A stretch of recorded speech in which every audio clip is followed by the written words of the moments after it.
Hey, what's going on everybody? Welcome back to another video. Today I'm going to be talking about Hocus Pocus. So I got the DVD right here. I picked this up at the local library for one entire dollar. So, quite the steal. Quite a good little deal. So yeah, there you go. There's a little front view again. It's a beautiful DVD. It's marvelous. Anyways, just to be 100% honest, this was a first time watch for me. I know, countless people grew up watching this. This is more of, like a kids movie or a family movie. But I never watched it when I was growing up. I was really big into the Halloween Town movies. Those are, they came out like a little bit after. This came out in 93. I believe the first Halloween Town came out in 98. And those are live action Disney movies as well. So the Halloween Town movies, I grew up watching all of those, and I was, like a huge fan of those.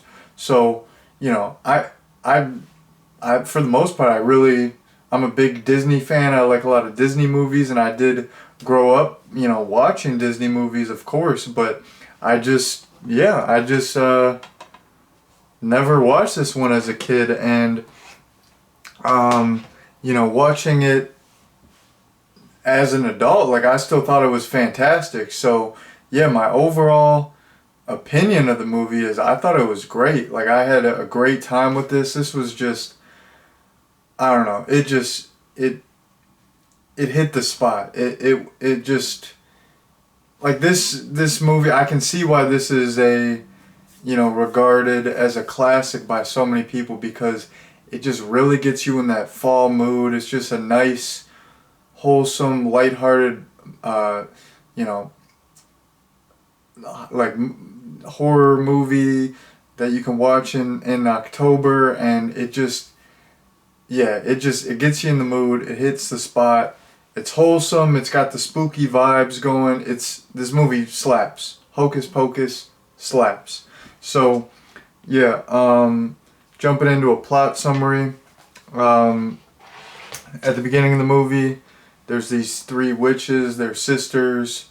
They're called the Sanderson sisters, and basically, at the beginning of the movie, it's like a flashback to the 1600s, and these witches are being hanged for, because they like drained the life force out of this little girl, and basically one of the witches, cast this spell so that they can come back eventually, and the criteria that they have to meet for them to come back is a virgin has to light this flame. Light this candle. It's called the black flame candle. So a virgin has to light the black flame candle at their house on Halloween night. So if that happens, they can come back. So basically, the movie flash forwards to present day, which is 1993,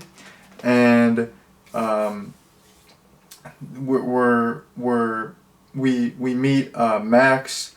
He's this younger kid, and he's new in town. It's like it takes place in Salem, Massachusetts.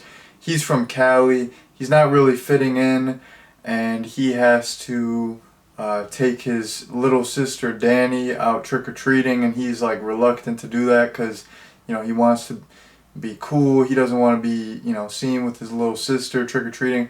So anyways, they go trick-or-treating.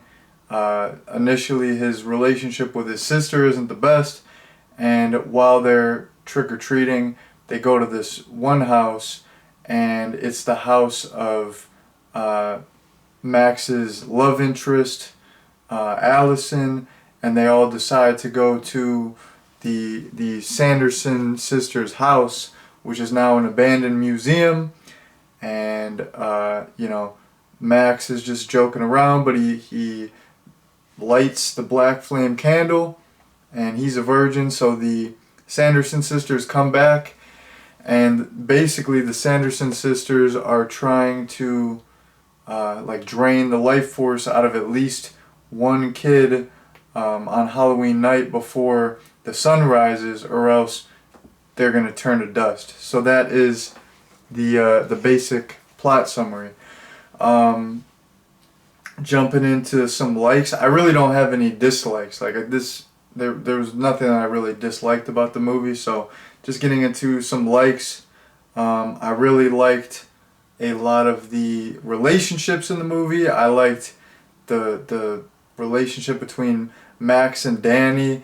I like how, like, at first, you know, they were kind of butting heads, but you could still tell that they really cared for each other. But then, like, as the movie went on, I feel like, you know, once Max met Thackeray Binks and learned his story, you know, Max really grew to appreciate his sister, and he's like, I gotta protect her, I can't lose her, she's, you know, super important to me. So I liked the sibling relationship. I also liked the little romance between Max and Allison. It was a cute little romance, and, you know, they kind of worked well as a couple, so I liked that as well. Um, the atmosphere in this movie, oh my goodness, fantastic. I really like early on in the movie when Max is, you know, riding his bike home. He's taking this little shortcut through the woods, and you see all these like fall leaves. There's a couple of shots that are kind of like the camera's like positioned towards the ground. You see all these beautiful orange and yellow fall leaves. I mean, that's fantastic. You know, it's set in Massachusetts, you know, so it's like, it's not like it's, you know, if it were in Cali, you wouldn't get to see those nice autumn leaves. So it's set in Massachusetts. You get to see, you know, like you get to see fall to to its like full extent. So that's cool. You have kids trick or treating. You have jack-o'-lanterns. You know, all these people in costumes. It really has that Halloween vibe, that Halloween atmosphere. I like it. It has some like spooky atmosphere as well, where like sometimes there's just like purple, you know, spooky sky, and you know, like some of the like the Sanderson sisters' house is spooky, and you know, a lot of the movie is set at this cemetery. So yeah, it just has that spooky, creepy Halloween atmosphere, and I love it. Also, I like that. Like I kind of mentioned, I like the relationships between the characters, but in addition to like liking the dynamics between the characters, I like just the characters themselves. They're all very likable. I feel like Max is a pretty good protagonist because like a lot of kids who are, you know, coming to a new school, they can relate to him. But even if you're not coming to a new school, if you're a kid watching this, you can relate to Max if, you know, you have like trouble fitting in, or you know, you're trying to like find your place, or maybe, you know, you're not having like the easiest time at school, you're getting bullied, like you can relate to Max. Like, you know, Max is he's just out here, like, you know, trying to do his best, and he's going through some trials and tribulations. He's got these two bullies. He's not really fitting in well, and he's going through it. But he, you know, as the story progresses, he grows as a character, and I like how he really steps up. Like really steps up for his sister, and you know, he's kind of, at first he's kind of he's kind of shy, like basically his sister steps up to the bullies early on, and he just wants to stay under the radar, and you know, he doesn't want to like step up to the bullies. But like as the movie progresses, he really gains confidence, steps up, he becomes like a hero, he becomes a protector. And you know, early on in the movie, it's the total opposite. He's just quiet, he just wants to like avoid his problems, but you know, he becomes like a total problem solver. So I like that.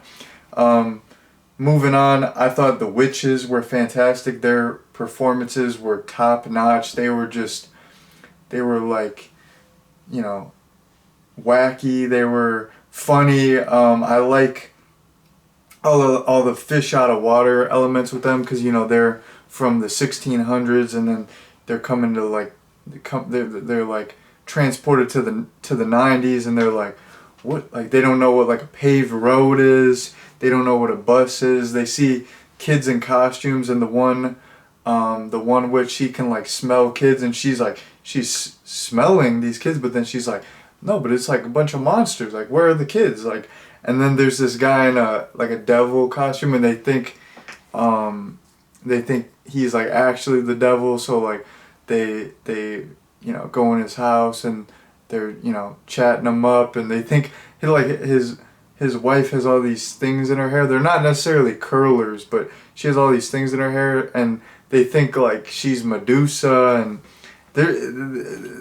I like too when they're like, because I think some kids take their brooms early on, and then like later in the movie they're just using like makeshift brooms, like just like a household broom, a mop, a vacuum, and they're flying through the sky on that, like on that. So I thought that was really funny. Yeah, all this, like the witches' performances were great, and all the comedic moments surrounding them were fantastic.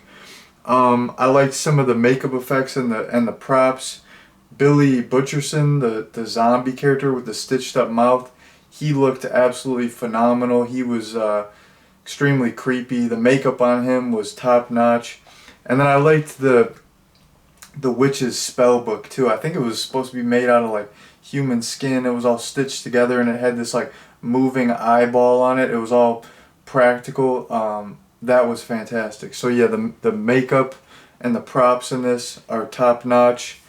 I also like the fact that, so like I said, I didn't grow up watching this. I just watched it now for the first time, and I'm a grown individual. There was some kind of adult comedy in this, like when the witches are when they like come across the bus driver is just flirting with them like crazy, and he's getting a little raunchy with it. He's shooting his shot. He's getting a little suggestive. So that was fun. I really like that sequence. And basically, I like when they're talking about Max and him like lighting the black flame candle. Like they always have to mention virgin. They're like, well, the virgin lit the candle. Well, yeah, you know how it goes. The virgin lit the candle. Like they had to say it, like they were almost like even like his little sister was like say, like she like when she would say it, she would emphasize the word virgin so much, like they were almost like throwing shade at Max, like acting like you know like he didn't have game, but he kind of did have game. Like early on, he would like I kind of like how he initially tried to like shoot his shot at Allison, where he just like wrote his number down like right away, and he's like, here's my number. Like she wasn't really having it initially, like she just gave his number back to him, but like man, like he was confident. He was kind of a player, or maybe he wasn't necessarily a player yet, but he was like a player in training. He was like a player with training wheels. So yeah, I mean, even though they were like Max's sister and everyone else was throwing shade because he was a virgin, like whenever they would say like the way like the process of how the witches came back, they would always have to really loudly say, yeah, because this virgin had to light the candle. Like they were hating. They were some playa haters, honestly. Um, but yeah, I thought that was really funny, and that was some like humor that I enjoyed as a grown individual. But I thought like low key, like I did think Max did have game, like so. I could get why they're kind of hazing him, yanking his chain, pulling his leg, whatever. But I mean, pulling his leg, yanking his chain, that's more like joking. That's not really hazing. I don't know what I'm talking about, but even though I did like that stuff surrounding them, like, making fun of him for being a virgin. Like, they weren't totally making fun of him, but they're kind of making fun of him. Like, they would emphasize the way they said it. Even though I did like that stuff, I feel like he was low-key a player, too. Like, people aren't talking about that, but, like, he gave out, like, 10 minutes into the movie, he's like, take my number now. Here you go. I'm writing it down. I'm the new kid. I've been at this school for 3 seconds. Here's my number. I'm shooting my shot. So, oh, my phone fell. My phone, like, these phones now, they're too big. They just fall out of your pocket. Let's go back to smaller phones. I mean, can we agree on that? The phones are too big. They don't fit in my pocket. I need to get one of those, like, utility belts. Like, it's like a Batman utility belt, but it's like you put your phone. I had one of those for a flip phone when I was in middle school. It was like a little fake leather case, and I would put it on my belt loop, and I would have my flip phone in it, and I thought I was mad cool, but I actually looked like a nerd. But yeah, we need to bring those back. Like, now with these enormous phones, you need to have a utility belt, and everyone's got their iPad, this and that. Their what do you call the headphones? The AirPods. We need, with all this technology we have going on, we need to do a utility belt. You got your oversized phone here, which is pretty much a tablet. They make, now just smartphones are like tablet, they're like a mini tablet size. You got your phone here, you got your tablet here, you got your AirPods here. We need to start wearing utility belts. Or which they might have already brought these back, bring back fanny packs. Or, are crossbody bags still cool? Those were cool a couple years ago. Maybe I'll just wear one of those. I got one of those from work, and it's got my little, like, work logo on it. So maybe I'll just start rocking that, throw my phone in that. Maybe I'll look like a goober, though. I don't know. But anyways, yeah, I mean, I pretty much said everything I wanted to say about Hocus Pocus. I just thought I would just talk about cell phones and utility belts for, you know, the remainder of this review. I have to pad it out. You know, I'm trying to get that guap. I'm trying to get monetized. I'm trying to do long videos and play like 4 or 5, maybe 10 ads. I'm trying to sell out. You already know. But anyways, that has been my review of Hocus Pocus. In terms of a recommendation, I mean, this movie is great.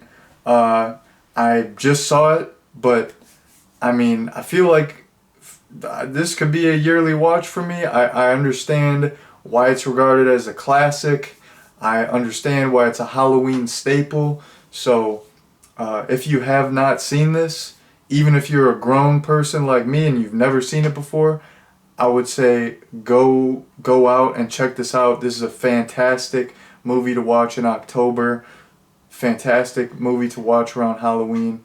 Definitely check it out. But anyways, that has been my review of Hocus Pocus. Thank you all very much for watching, and peace out.